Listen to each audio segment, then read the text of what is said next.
ایک دفعہ کا ذکر ہے کہ ایک بادشاہ تھا جو بہت امیر اور طاقتور تھا، مگر وہ ہمیشہ پریشان رہتا تھا۔ کوئی بھی چیز اسے خوشی نہ دیتی تھی۔ وہ دن رات یہی سوچتا رہتا کہ سکون کیسے حاصل کیا جائے۔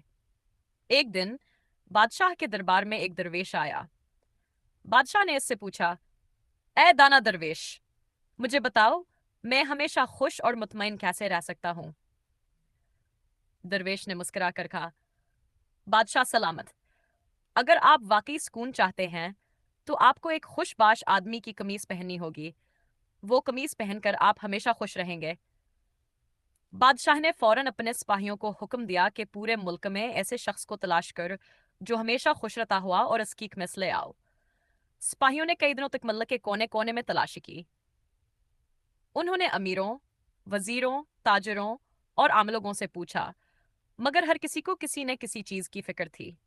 کوئی دولت کی فکر میں تھا، کوئی اولاد کی، کوئی عزت کی اور کوئی دشمنوں کی۔ آخرکار سپاہیوں کو ایک چرواہا حملہ جنگل میں بانسریب جا رہا تھا اور ہنسی خوشی زندگی گزار رہا تھا۔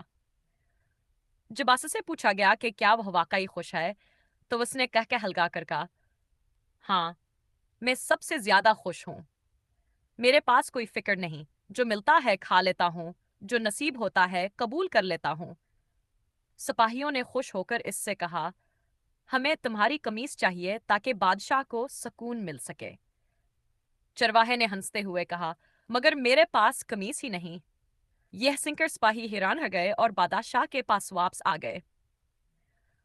انہوں نے تمام ماجرا سنایا تو بادشاہ کو احساس ہوا کہ خوشی دولت، طاقت یا شان و شوکت میں نہیں، بلکہ قناعت اور سادگی میں ہے۔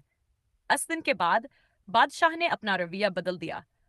اس نے دوسروں کی دشروئی کی دولت کی بجائے دل کی خوشی تلاش کی اور سادہ زندگی گزارنے لگا۔ جلد ہی وہ واقعی خوش رہنے لگا۔